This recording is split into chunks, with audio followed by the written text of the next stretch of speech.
14 അധ്യായം. സോർ രാജാവായ ഹീരാം ദാവീദിന്റെ അടുക്കൽ ദൂതന്മാരെയും അവന് ഒരു അരമന പണിയേണ്ടതിന് ദേവദാരുക്കളെയും കൽപ്പണിക്കാരെയും ആശാരിമാരെയും അയച്ചു.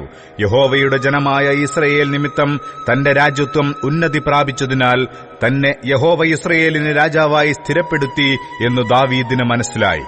ദാവീദ് യെരുശലേമിൽ വെച്ച് വേറെയും ഭാര്യമാരെ പരിഗ്രഹിച്ചു. വളരെ പുത്രന്മാരെയും പുത്രിമാരെയും ജനിപ്പിച്ചു.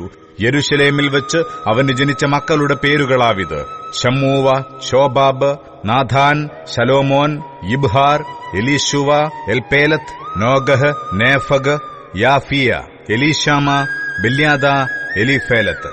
ദാവീദ് എല്ലാ ഇസ്രയേലിനും രാജാവായി അഭിഷേകം കഴിഞ്ഞു എന്ന് ഫെലിസ്ത്യർ കേട്ടപ്പോൾ ഫെലിസ്ത്യരൊക്കെയും ദാവീദിനെ പിടിപ്പാൻ ചെന്നു. ദാവീദ് അത് കേട്ട് അവരുടെ മുമ്പിൽ നിന്ന് ഒഴിഞ്ഞുപോയി. ഫെലിസ്ത്യർ വന്ന് രഫായിം താഴ്വരയിൽ പരന്നു. അപ്പോൾ ദാവീദ് ദൈവത്തോട്, ഞാൻ ഫെലിസ്ത്യരുടെ നേരെ പുറപ്പെടേണമോ, അവരെ എന്റെ കയ്യിൽ ഏൽപ്പിച്ചു തരുമോ എന്ന് ചോദിച്ചു. യഹോവ അവനോട്, പുറപ്പെടുക, ഞാൻ അവരെ നിന്റെ കയ്യിൽ ഏൽപ്പിക്കും എന്ന് അരുളി ചെയ്തു. അങ്ങനെ അവർ ബാൽ പെരാസീമിൽ ചെന്നു. അവിടെ വെച്ച് ദാവീദ് അവരെ തോൽപ്പിച്ചു.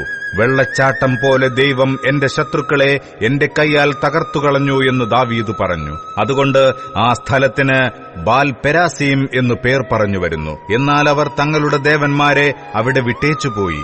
അവയെ തീയിലിട്ട് ചുട്ടുകളവാൻ ദാവീദ് കൽപ്പിച്ചു. ഫെലിസ്ത്യർ പിന്നെയും താഴ്വരയിൽ വന്നു പരന്നു.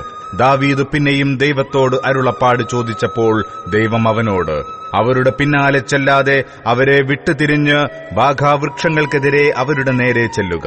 ബാഖാവൃക്ഷങ്ങളുടെ അഗ്രങ്ങളിൽ കൂടി അണിയണിയായി നടക്കുന്ന ഒച്ച കേട്ടാൽ നീ പടയ്ക്ക് പുറപ്പെടുക.